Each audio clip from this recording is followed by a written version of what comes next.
Good afternoon. Good morning. Today's Bible reading comes from 2 Chronicles 6 through 7 and Psalm 136. I'm going to need my eyeballs for this. Just that kind of day.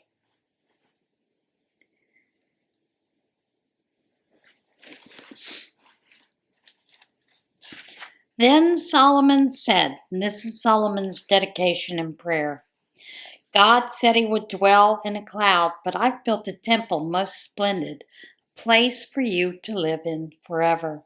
The king then turned to face the congregation that had come together and blessed them. Blessed be God, the God of Israel, who spoke personally to my father David. Now he has done what he promised when he said, from the day I brought my people Israel up from Egypt, I haven't set apart one city among the tribes of Israel in which to build a temple to honor my name, or chosen one person to be the leader. But now I have chosen both a city and a person, Jerusalem for honoring my name, and David to lead my people Israel. My father David very much wanted to build a temple honoring the name of God, the God of Israel, but God told him, it was good that you wanted to build a temple in my honor, most commendable, but you are not the one to do it. Your son, who will carry on your dynasty, will build it for my name. And now you see the promise completed. God has done what he said he would do.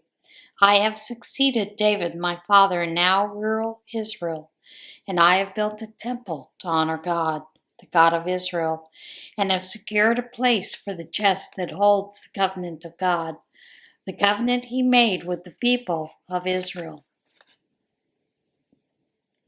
Before the entire congregation of Israel, Solomon took his position at the altar of God and stretched out his hands.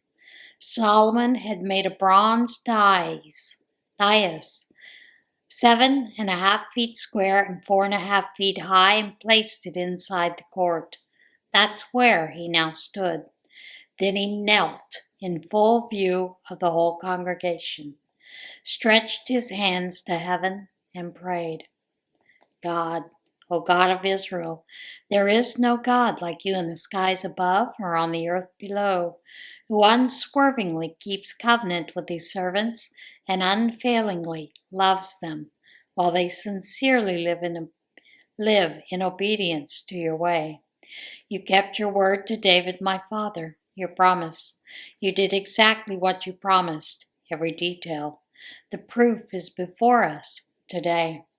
Keep it up, God, O God of Israel.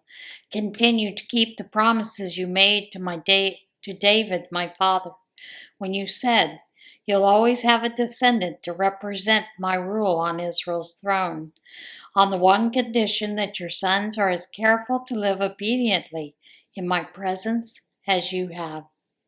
O God, God of Israel, let this all happen, confirm and establish it. Can it be that God will actually move into our neighborhood? Why, the cosmos itself isn't large enough to give you breathing room, let alone this temple I've built. Even so, I'm bold to ask. Pay attention to my prayers, both intercessory and personal. O God, my God, listen to my prayers, energetic and devout, that I'm setting before you right now. Keep your eyes open to this temple day and night, this place you promised to dignify with your name. And listen to the prayers that I pray in this place, and listen to your people Israel when they pray at this place. Listen from your home in heaven, and when you hear, forgive. When someone hurts a neighbor and promises to make things right, and then comes and repeats the promise before your altar in this temple, listen from heaven and act. Judge your servants, making the offender pay for the offense, and set the offended free, dismissing all charges. When your people Israel are beaten by an enemy because they've sinned against you, but then turn to you and acknowledge your role in prayers desperate and devout in this temple, Listen from your home in heaven. Forgive the sin of your people Israel. Return them to the land you gave them and their ancestors. When the skies shrivel up and there is no rain because your people have sinned against you, but then they pray at this place, acknowledging your rule, and quit their sins because you have scourged them. Listen from your home in heaven, forgive the sins of your servants, your people, Israel. Then start over with them, train them to live right and well. Send rain on the land you gave as inheritance to your people. When disasters strike, famine or catastrophe, crop failure, disease, locust or beetle, or when an enemy attacks their defenses, calamity of any sort, any prayer that's prayed from anyone at all among your people, Israel, their hearts penetrated by disaster, hands and arms thrown out for help to this temple. Listen from your home in heaven, forgive and reward us. Reward each life and circumstance, for you know each life from the inside. You're the only one with such inside knowledge. So they'll live before you in lifelong reverence and believing, obedience on this land you gave our ancestors. And don't forget the foreigner who's not a member of your people Israel, but has come from a far country because of your reputation. People are going to be attracted here by your great reputation, your wonder-working power, and who come to pray in this temple. Listen from your home in heaven and honor the prayers of the foreigner, so that people all over the world will know who you are and what you're like, and live in reverent obedience before you, just as your own people Israel did. So they'll know that you personally make this temple that I've built what it is. When your people go to war against their enemies at the time and place you send them, and they pray to God toward the city you chose and the temple I've built to honor your name, listen from heaven to what they pray and ask for, and do what is right for them. When they sin against you, and they certainly will, there's no one without sin. And in anger you turn them over to the enemy, and they're taken captive to the enemy's land, whether near or far. But repent in the country of their captivity, and pray with changed hearts in their exile. We've sinned, we've done wrong, we've been most wicked, and turn back to you heart and soul in the land of the enemy who conquered them, and pray to you toward their homeland, the land you gave their ancestors, toward the city you chose and this temple I have built to the honor of your name. Listen from your home in heaven to their prayers for desperate and devout. Let me reread that.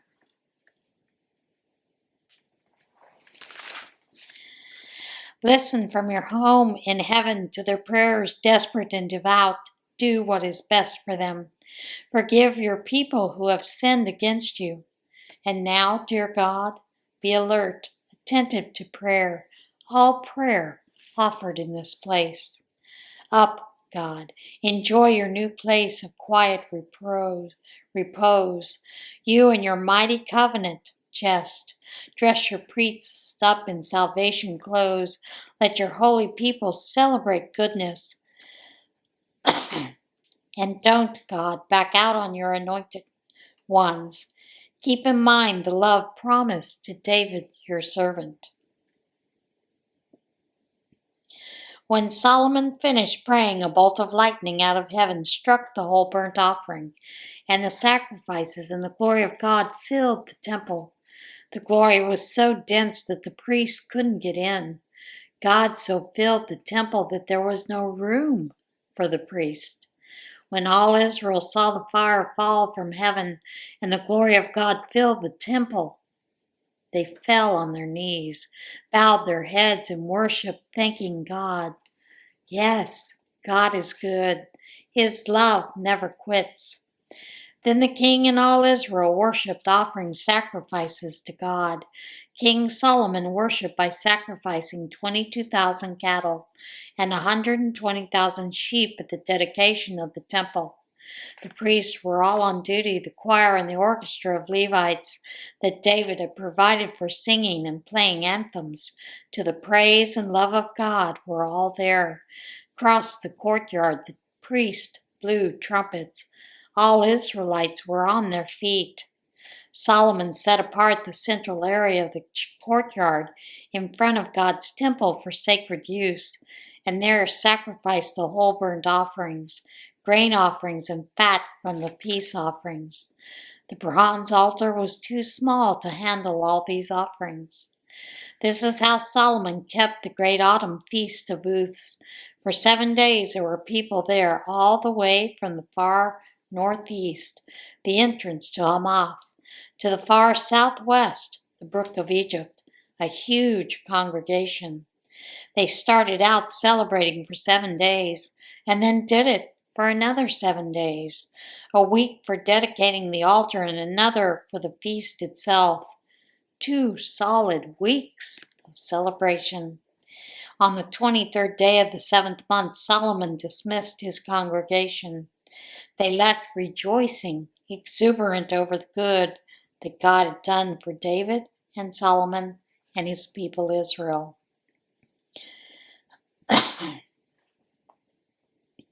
Solomon completed building the temple of God and the royal palace, the projects he had set his heart on doing. Everything was done. Success, satisfaction. God appeared to Solomon that very night and said, I accept your prayer. Yes, I have chosen this place as a temple for sacrifice, a house of worship. If I ever shut off the supply of rain from the skies, or order the locusts to eat the crops, or send a plague on my people, and my people, my God-defined people, respond by humbling themselves, praying, seeking my presence, and turning their backs on their wicked lives, I'll be there ready for you. I'll listen from heaven, forgive their sins, and restore their land to health.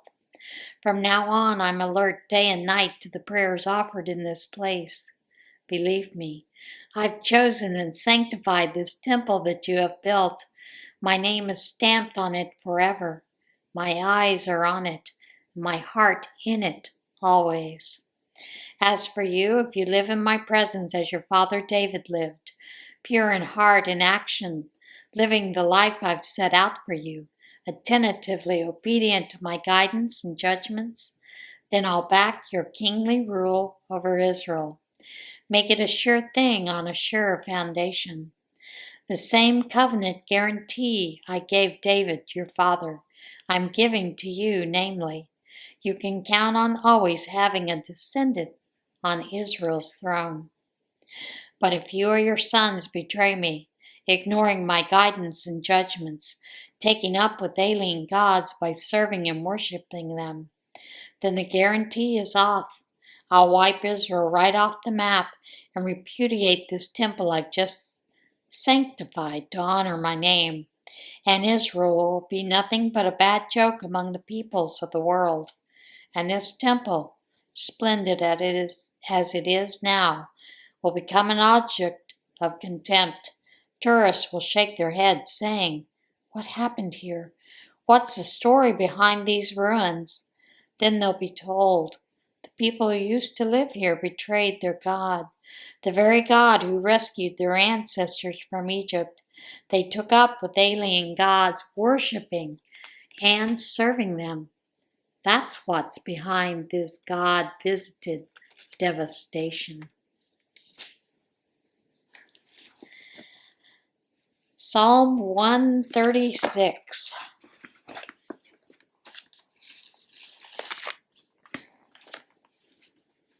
Thank God, He deserves your thanks. His love never quits. Thank the God of all gods. His love never quits. Thank the Lord of all lords. His love never quits. Thank the miracle-working God. His love never quits. The God whose skill formed the cosmos. His love never quits. The God who laid out earth on ocean foundations. His love never quits. The God who filled the skies with light. His love never quits. Moon and stars as guardians of the night. His love never quits. The God who struck down the Egyptian firstborn. His love never quits. And rescued Israel from Egypt's oppression. His love never quits. Took Israel in hand with his powerful hand. His love never quits.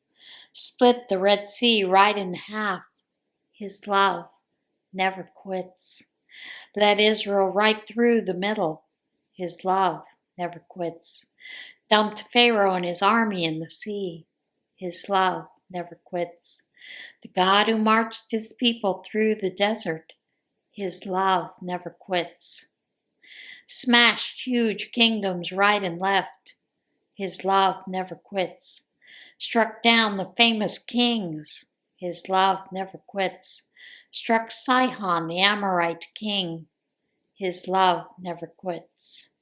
Struck Og, the Bashanite king. His love never quits. Then distributed their land as booty. His love never quits. Handed the land over to Israel. His love never quits. God remembered us when we were down. His love never quits. Rescued us from the trampling boot. His love never quits. Takes care of everyone in time of need. His love never quits. Thank God who did it all. His love never quits. And that is it for today's Bible reading. As always, get in touch with God today, and I will see you again tomorrow.